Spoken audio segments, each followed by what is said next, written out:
Rick mentioned about a few movie references. So while we were waiting, we had the idea to turn it into a drinking game. So if anyone was able to get some movie reference, you get a shot. Yay! I'm about to get drunk. There's not that many glasses there, so I guess we don't expect that many right answers. So, did anyone get any movie references? Sunset Boulevard. Yes. You get a shot.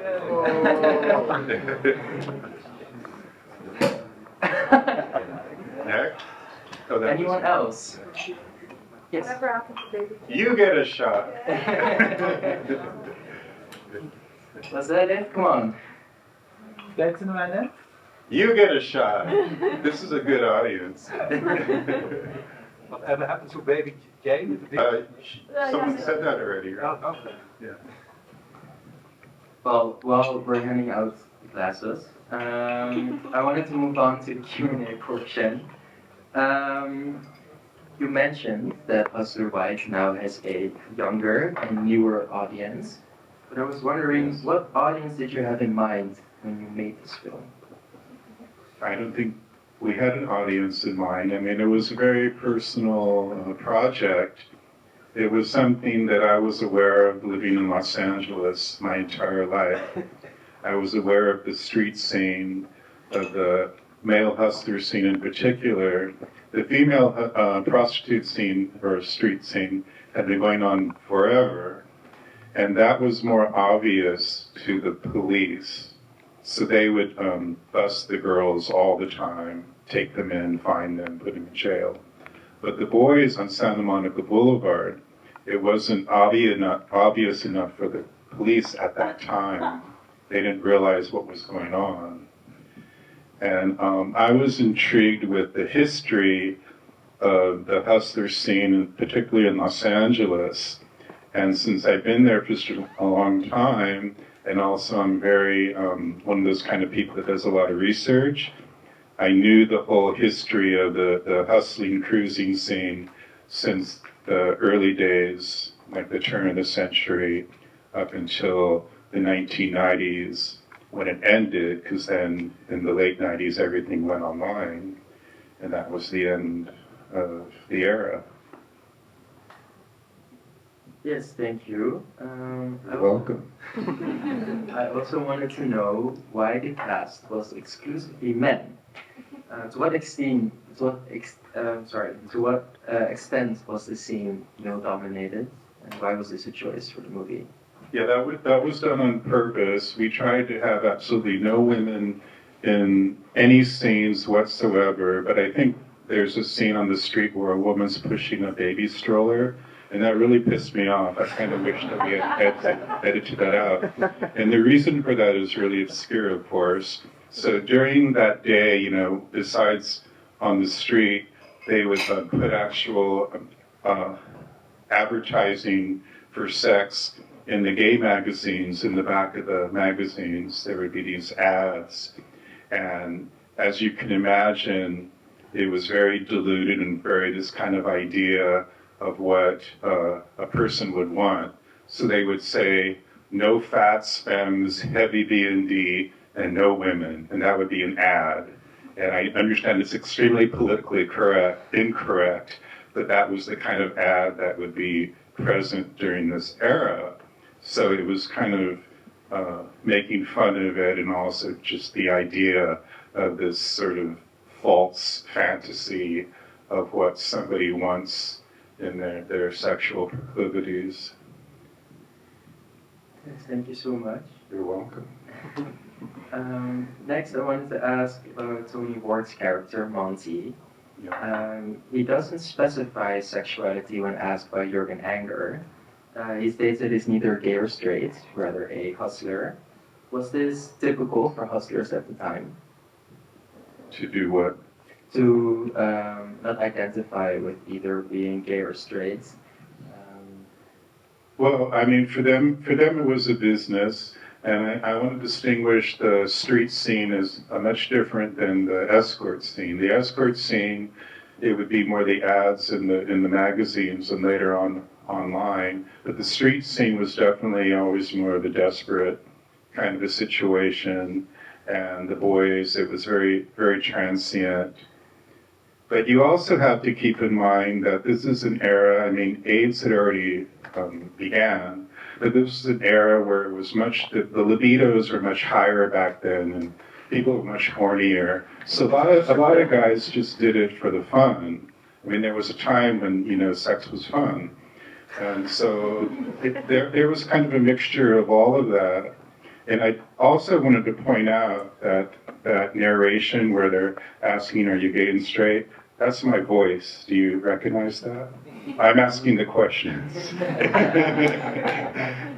I didn't, but Yeah. it's a really great fact. Yeah. I'm also in a scene in the movie, and if you guess that scene right, you also get a drink. Do you remember? I don't drink, but the cameraman in the Which scene? like when they're shooting the porn, the cameraman. Yes. You don't drink? I don't drink. But I'm you can sorry. give it to your friend. I'm not Do you want to give them a drink You're- on your behalf? Oh, okay. Well, yes. Yes, thank you for that. And you also fun fact, Rick Castro made a other film about the furry community, so that's also a nice tip to watch. But what other freaky subcultures intrigue you right now in this present time? Right now? I first want to ask what other freaky subculture are you going to make the next movie about? I don't know. I mean, I'm kind of. It's been I'm not a spring chicken. I'm interested in everything, but I don't know. I don't really have any particular. I ran an art gallery from 2005 to 2017, and I call it a fetish art gallery. And each exhibition, the theme was a different fetish. So I explored all those fetishes through art. And that's what I've done with my photography and my films. So I don't know if I can continue on in that vein. Maybe just like a nice cup of tea, the fetish of tea. Amazing, amazing. Now I want to open the questions up to the audience. So are there any audience members who would like to ask a question? There's still 3 more references. There's 3 more drinks floating around. Might be the. I was wondering if everybody was actors or if they were actual hustlers playing in the movie. I think it's obvious they were not actors. The only one that was slightly an actor was Tony Ward, the lead character. He was a model, and so that was his first film. And he did a few other films after that, but not that many. He still actually works as a model, and he was in the Justify My Love video, and what's the other one with the mermaids? He's in the Belinda Carlisle video. He's been in the Spice Girls. He's been in numerous videos before and after Hustler White. But the other guys, many of them were guys that had modeled for me before from the streets. And then Ron Athey, he plays the mortician, and his character's name is Seymour Kasabian.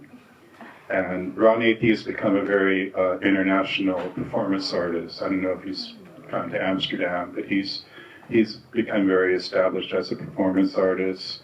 And let me see who else is in it. Graham David Smith, the gentleman that likes to get razored, he was an incredible writer, and when he was, back in the day when he was a youngster, he was in Fellini movies, he was in Julia of the Spirits. So there's all these kind of people that came in and out of different industries, but definitely a mixture of the boys off the street. Any other questions? Yes. Are you inspired by Repo Man anyway? The movie Repo Man. Boy, I haven't heard that since it came out. Why? Speeding up the footage and stuff sometimes. Oh. I get like in that way, but it's not one of the. Well, it was a great movie for sure, and that was right? Emilio Estevez, right? Yeah. No, it was a great film. I think maybe the whole like the kind of grittiness The of it. funkiness, right? Yeah, I think maybe I was more inspired by that Robert Altman movie called Shortcuts, where everything kind of intercepts into stories intercept and characters intercept. But we had such a small budget that it was hard to.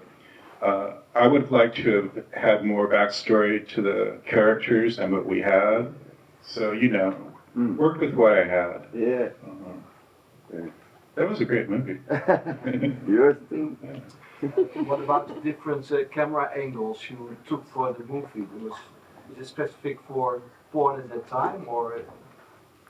Yeah, well, James Cameron was our cameraman. He still works. He works a lot with Jürgen Bruning with Keizer Films in Berlin, and I think he still works with Bruce. I don't know if he works exclusively with Bruce, but we kind of before the film we kind of set the idea of different angles we wanted to have. And there was a few that I wanted to include, like, for example, the baby chain reference, not just the idea of the two characters on the beach and that angle, which is the movie angle, but when they're driving to the ocean, that actual scene when they're driving down Highway 1, that's an exact replica of the scene in Baby Jane, but Baby Jane's in black and white. And Bruce didn't believe me. He kept saying, oh no. I go, no, this is it, Bruce. I promise you. This is the actual highway. This is the direction. We're going in the right direction. This is the angle. So we fought about that. But yeah, we blocked different things. And then from what I remember, it was James's idea when Monty Ward meets Ambrose Saperstein, the guy that gets razored, when they meet at the Yukon Mining Company, the idea of the camera keeps going from back and forth. That was his idea, and I'm trying to remember if he was imitating a different film or not, but he was doing that. Yes. I was wondering if there is like a specific scene that you have in mind that didn't make it into the final cut.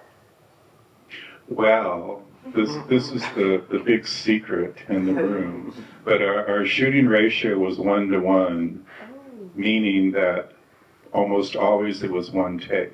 Wow. Every now and again we had the luxury of 2 takes, but we were working on such a limited budget, and we were working on film stock called short ends, which is the remainder of a reel. So we could buy the short ends cheaper than if you bought an entire reel of film, 16 millimeter. So the budget kind of made everything, that forced us to be creative with the budget we were working with, which was none. Was there anything in the writing process that didn't make the cut? No, the script, we wrote the script with it in mind that it would be 82 minutes is the shortest that a feature-length film could be. So the film is 82 minutes on the dot. So it could qualify as a feature. So we wrote that. I forgot, Bruce was talking about how a certain amount of pages translate to a certain amount of time. So we kept the script at that page number. Oh, there was one scene I was really upset that didn't get into it. I just remembered the scene right before the black escort service. Well, if you look at the when the Kevin Kramer character is calling on an actual payphone, he has an ad that says "LA Posse." That was an actual escort service, like a posse.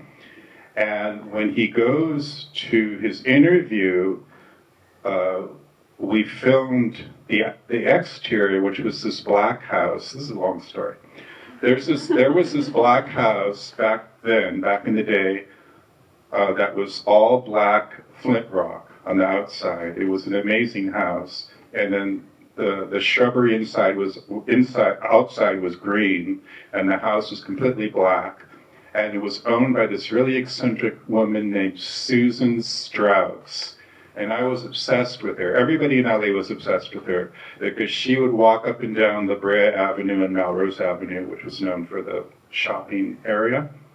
And she would put her hair up in an antenna, and she'd make her own clothes out of burlap, and she had these platforms made that were at least 10 inches high or even higher, and she would just sort of lumber up and down the street on Melrose Avenue. And I was so obsessed with her that I actually followed her home. And I looked into her mailbox, and I found out that her name was Susan Strauss. And then, this is a long story. And then I had a boyfriend who was working at a law firm. He was like the secretary. And I said, I've got to take you to Susan's house. And he's like, oh yeah, let's go to Susan's house. So we're driving to Susan's house because I want to show him Susan's house. And then I go, look, the house next door is now black. It's like Susan took over the house.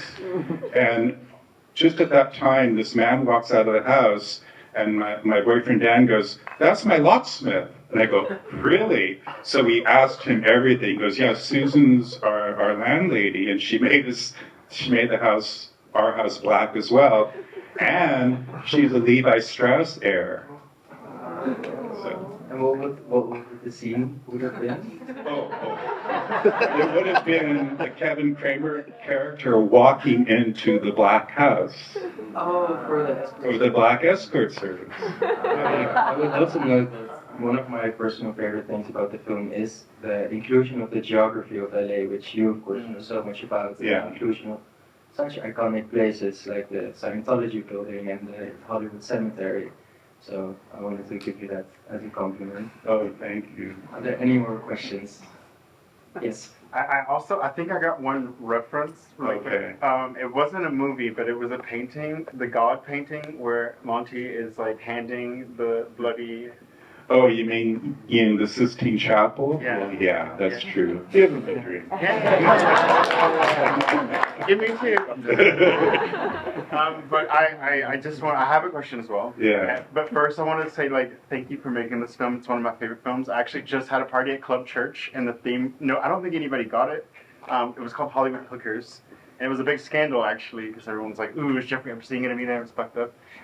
But it was a really successful party, and it was inspired by Hustler White. I also did this kind of work when I was in LA. I was a broke intern, so I used to walk down the streets at night to make my money. I didn't know during the day I could make more until I saw Yeah, but I'm sure you were way after that era. And Yeah, it was yeah, for 95.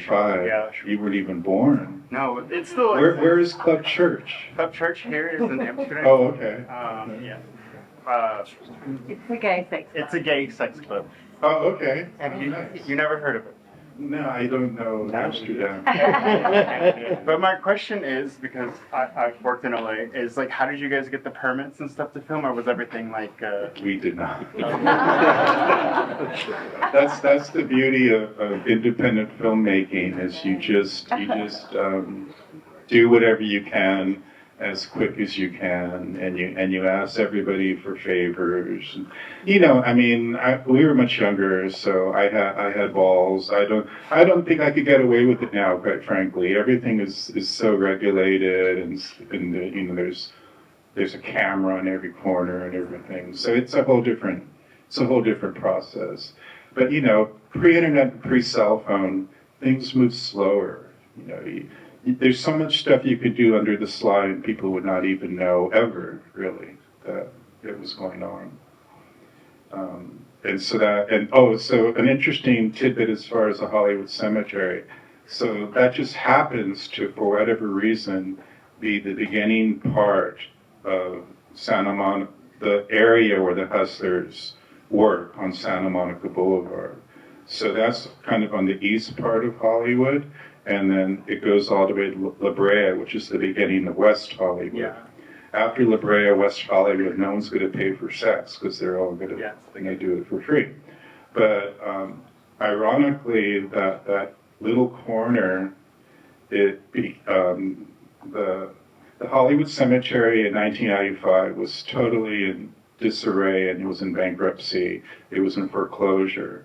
So this young family-owned mortuary owner in St. Louis, Missouri, went to a queer film festival and was very drunk and saw Hustler White and said, there's an actual Hollywood cemetery. He had his family make inquiries and they bought it for nothing.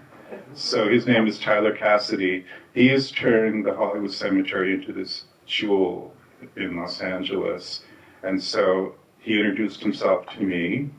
And currently I have an ongoing photographic museum in one of the mausoleums where all the ash boxes are. I have 100 of my photographs permanently embedded in this mausoleum. So if you ever go to Los Angeles, you can go and look at this exhibition. It's open every day from 9 to 5 for free parking. And it's there for eternity. Right across the street from where we filmed, and then we pirated the inside of the cemetery for the character that the mortician picks up Piglet. Yes, are there any more questions? Yes.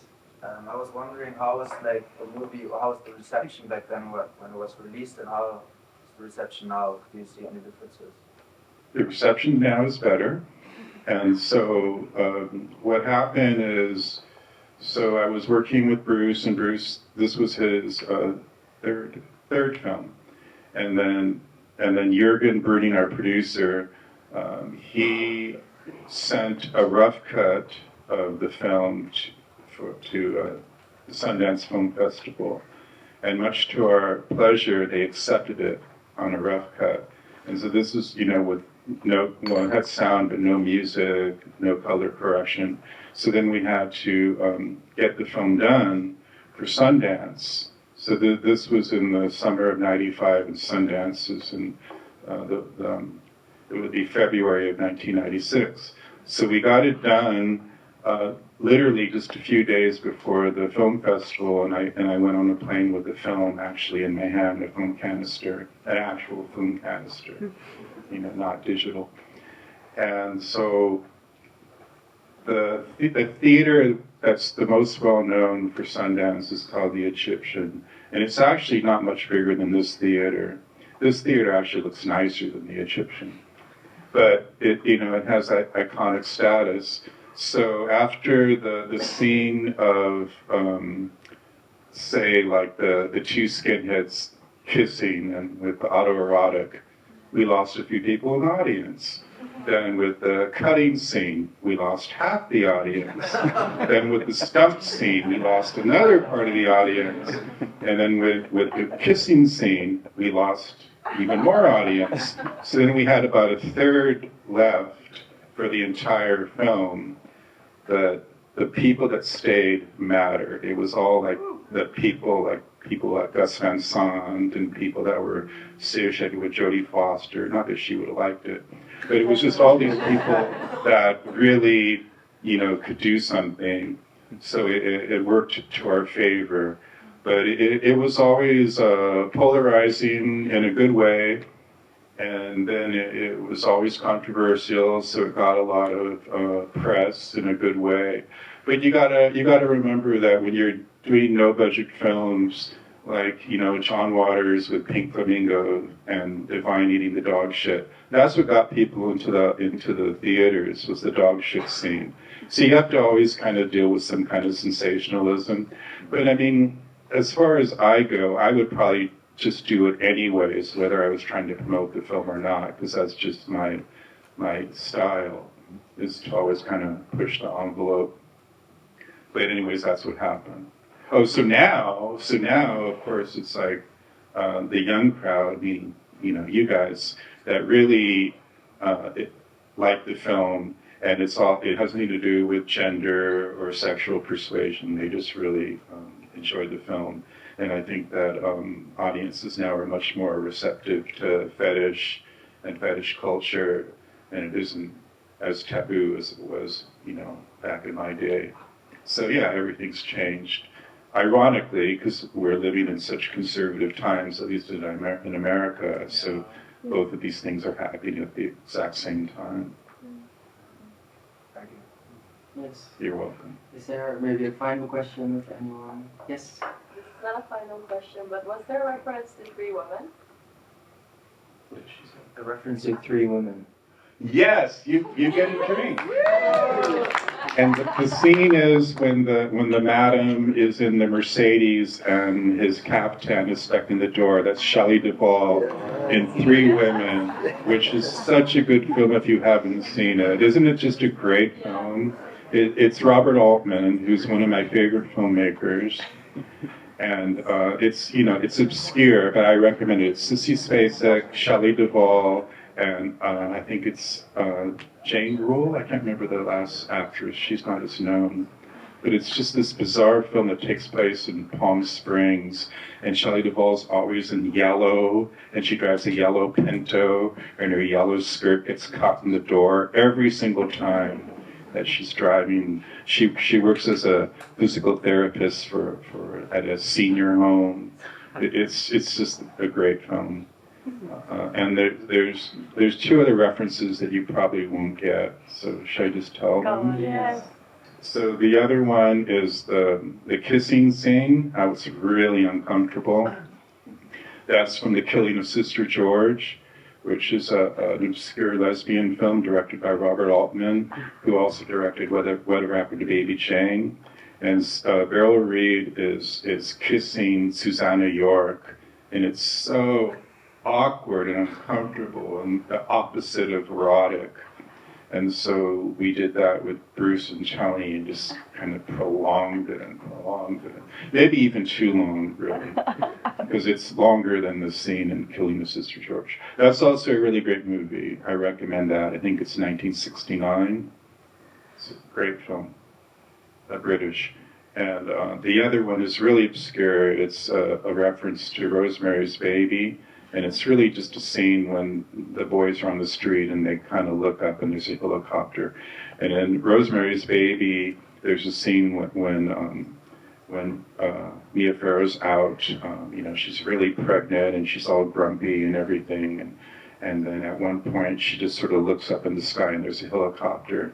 But what happened is somebody asked Roman Polanski, what's the story with the helicopter? And he said, oh, well, we were filming and there was a helicopter and I really liked the way it looked, so I put it in the film. And so we did the same thing. There just happened to be a helicopter. And I said, Bruce is as much as a cinephile as me. So I said, look. And we both had James film the helicopter. And there's a stepper scene in this movie, like in Rosemary's Baby, right? With the helicopter, yeah. No, like the evil doctor in Rosemary's Baby. Well, yeah, we had the character Amber Saperstein was the character in Rosemary's Baby who gives her the tannis root. Thank you. A room full of film people is the best, right? And I'm sure there was a few more, but I'm kind of blanking. But there were just all these obscure references, just to kind of to give more of a layer to the story, and the whole idea of the film. I mean, it never was rated. It was banned. They edited it for a while in the UK. They shortened it, and how much shorter could this film be? But they had cut out the scenes that you can imagine. I think for a while it was banned in Australia. But then later on, of course, everything changed. But I'm a really good company because my favorite movie by Pasolini, Salo, that was banned for decades. And so I think getting banned is a really badge of accomplishment as far as I'm concerned. Okay, well, I maybe have one final question if we're going to do one more. Well, if we have time, of course. Well, I wanted to ask, and I want to ask everyone to please go downstairs after this and check out the photography exhibition. But talking about your photography, how did your artistic practice as a photographer trickle down into this film? Where can we recognize your art? Well, I mean, you'll see the photos downstairs that I shot during the making of the film in the summer of '95. I started as a wardrobe person. I was a wardrobe stylist for about 13, 15 years. And I ended up working with photographers who became very well known. But when I started to work with them, they were unknown. For example, I used to be the wardrobe stylist for Herb Ritz. And I also worked for Joe Peter Whitkin, the art photographer, when he was first starting. And then I worked for George Farrell, who was very well known, but he had come out of retirement and he was working again. And I worked for him as a stylist. So that was my training as a photographer. I was learning hands-on with these masters just by watching them. So better than any university could ever give me as far as education. So I started taking pictures in '86, and my very first photograph was of Tony Ward, who's the star of this film. And you're going to see I have a couple of books downstairs, and one book is completely referenced to all the hustlers I photographed, and so that's the reference to this movie.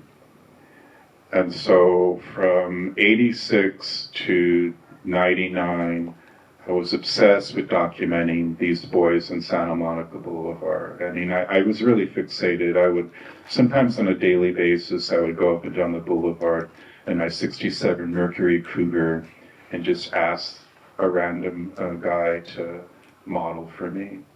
And so it took the film, and then this book just came out a few years ago.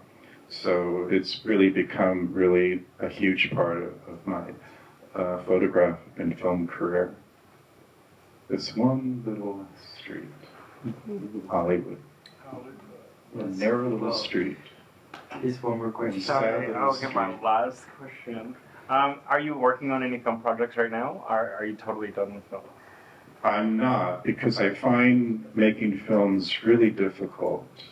It became, when you don't know what you're doing, it's really easy. And so that's kind of what happened with Hustler White. I mean, I had a lot of luck. And then my second film was a documentary about furry culture. And we ended up selling that to MTV. But after that, it just got harder and harder to find funding for the type of projects I wanted to do. And I had some scripts that didn't go anywhere. So yeah, currently it's just all about the photography. It's actually all about photographic exhibitions of all the stuff that I did back in the day. Not so much, I don't really shoot that much anymore. I mean, I do, but not very much. Okay, thank you everyone so much.